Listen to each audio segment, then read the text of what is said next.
myslel. Dosť bolo času. Dodrž teraz slovo. Dodrž, čo si mi sľúbil. Mne si sľúbil, že mi dáš mozog do hlavy. Mne si zasľúbil srdce. A mne si sľúbil odvahu. Hádam zajtra. Nie, nemôžeme čakať. To teda nie. Toto, nechod tak. Čo zasa stváraš?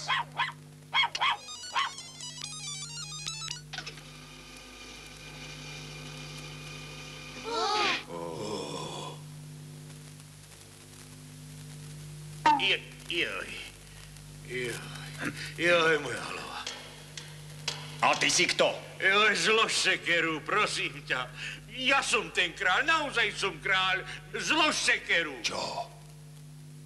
Ty, že si veľký kráľ? Toto, že je kráľ? Neveríte mi? Naozaj som veľký kráľ krajiny Oz. Znešený kráľ nie je veľká hlava? Ja som si myslel, že je okredlená žena. Nie je. Nie je to netvor ako nosorožec. Nie. Ani ohnivá guľa to nie je.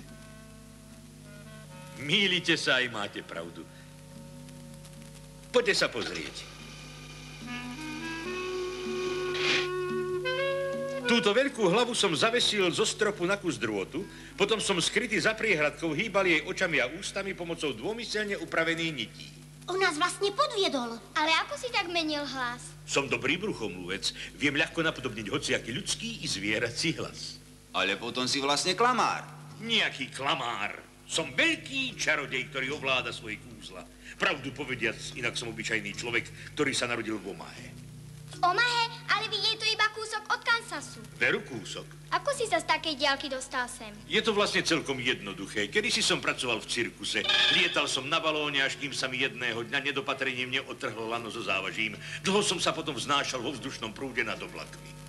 Nakoniec som pristál v tejto krajine. Všetci si tu mysleli, že som veľký čarodejník, lebo som sa zniesol z oblaku. Ale to je podfúk. Si vlastne veľký podvodník. Možno je to pravda, možno som podvodník. Možno. Ale ľudia v tejto krajine ma poslúchali, lebo verili, že som dobrý čarodej, veľký kráľ krajiny Oz. A podľa mojich rád vystavali čarokrásne mesto. Neveríte mi, nie? No vidím, že nie. Tak vám teda ukážem svoje kúzla.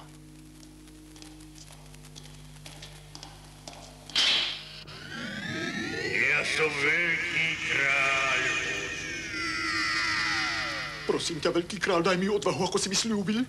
Ty máš veľa odvahy, potrebuješ seba dôveru, nič viac. Každý má predsa strach, keď je v nebezpečí. Odvaha v pravom zmysle slova znamená statočne sa zachovať v nebezpečí. Rozumieš? Áno. A mne daj mozog, veľký kráľ, tak ako si mi sľúbil. Ty predsa mozog nepotrebuješ. Ako to? Každý deň sa učíš dačo nové. Každý deň si teda čoraz múdrejší. Len musíš zbierať skúsenosti, tak? Ako sa dieťa učí slová, vety, tak je to aj v tvojom prípade. Už doteraz si veľakrát ukázal, že si čoraz múdrejší. Áno, vlastne máš pravdu. A čo bude s mojím srdcom, vznešený kráľ? Nie je správne, že chceš mať iné srdce, ako máš. Keby si mal prisilné, nemali by ťa druhý radi. Keby prislabé, trápil by si sa sám. Ani nevieš, aké je to šťastie, že máš také, aké máš. Hej, ale dôležité je, ako to človek myslí, však. Teraz som ja na rade so svojou otázkou. Povedz mi, ako sa dostanem domov do Kansasu? To je ťažká otázka. Rád by som o tom popremýšľal. Háda mi niečo napadne. Musíš trochu počkať. Povedal si nám pred chvíľou, že si sa sem dostal na balóne, však? Áno. A povedz, ešte stále máš ten balón? Kde si ho mám? Tu by mal byť kdesi. Už dávno som ho nevidel. Ale neboj sa, nájdem ho. Nájdem. Áno, to je on. To je on.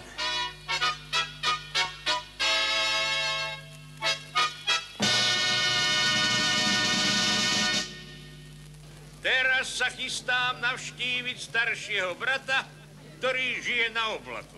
Kým nebudem v kráľovstve, zastúpi ma múdry strašiak. Je čas, aby sme sa rozlúčili, Alica.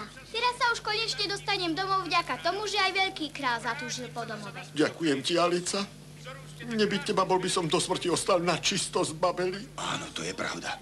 Keby nebolo Alice, bol by som naďalej stál zhrdzavený v tej hore a možno celkom zhrdzavel. Ďakujem ti, Alica. Daj pozor, vojak, lebo zhrdzavieš, keď budeš plakať.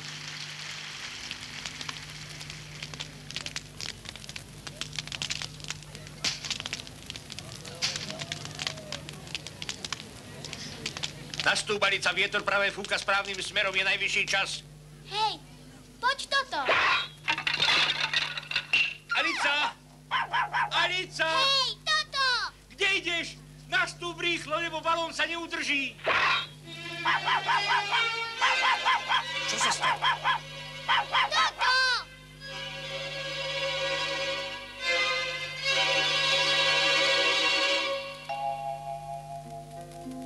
Balón!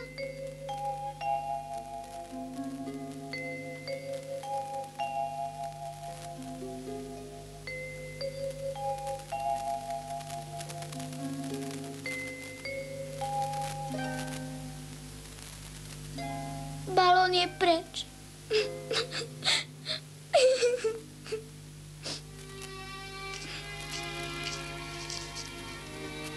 Čo keby sme jej navrhli, aby tu navždy zostala s nami? To nie je možné, lebo ani jej strýko Henry, ani teta Emma tu nebývajú.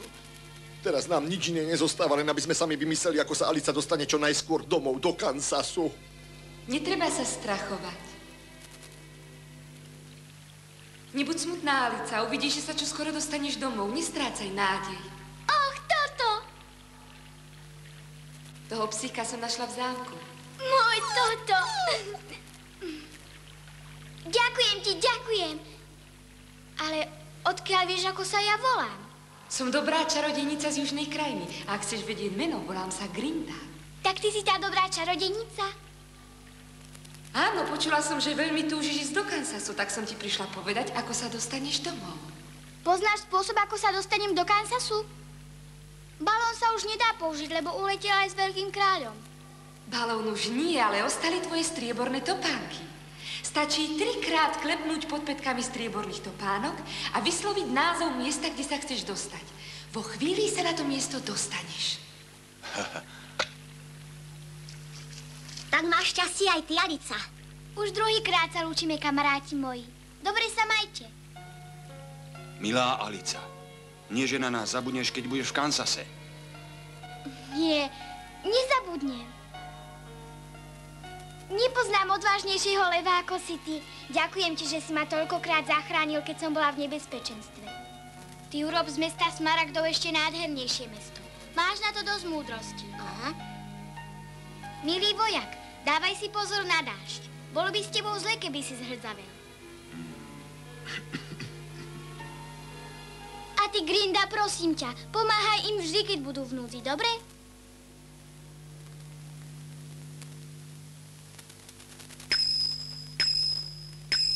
Črievičky, zaneste ma k tete Eme do Kansasu. Majte sa tu dobre. Dovidenia. Dovidenia, krajina Oz. Dovidenia. Dovidenia. Dovidenia. Dovidenia.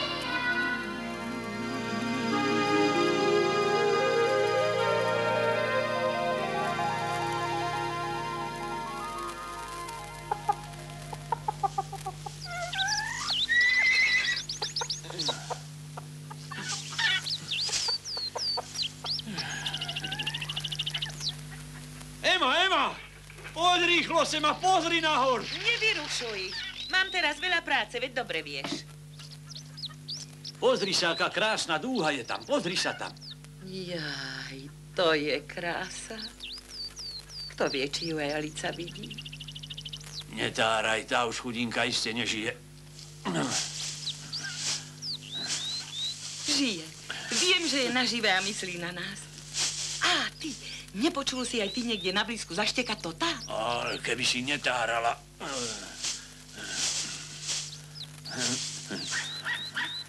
Ale to je určite toto, drahý. Počúvaj dobre.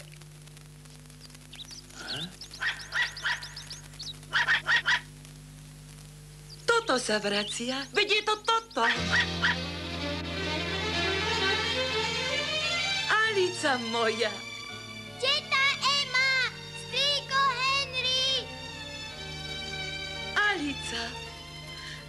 Teta Ema. Alica moja. Teta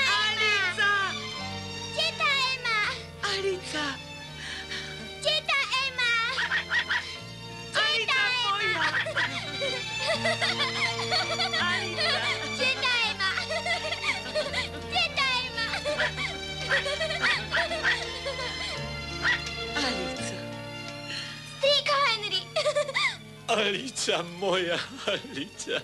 A bola nažive. Ja som vedela, že žije. Ja som vedela.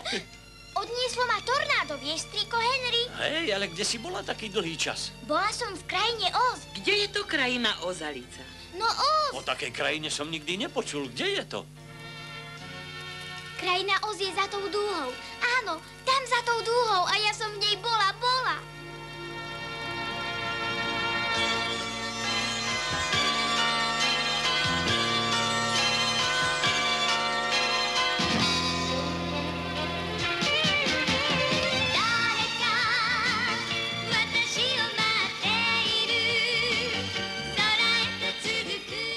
Slovenské znenie vyrobila Slovenská filmová tvorba Bratislava, nositeľka Radu práce, dabing 1984, laboratória Gottwaldov. Zvuk Eugen Kiš, strih Anna Bródiová, výroba Jela Fraňová. Slovenské dialógy a réžia slovenského znenia Eduard Grečner. V slovenskom znení hrali Žaneta Žiaková, Milka Tomanová, Julius Satinský, Vlado Jedľovský, Marián Gallo a ďalší.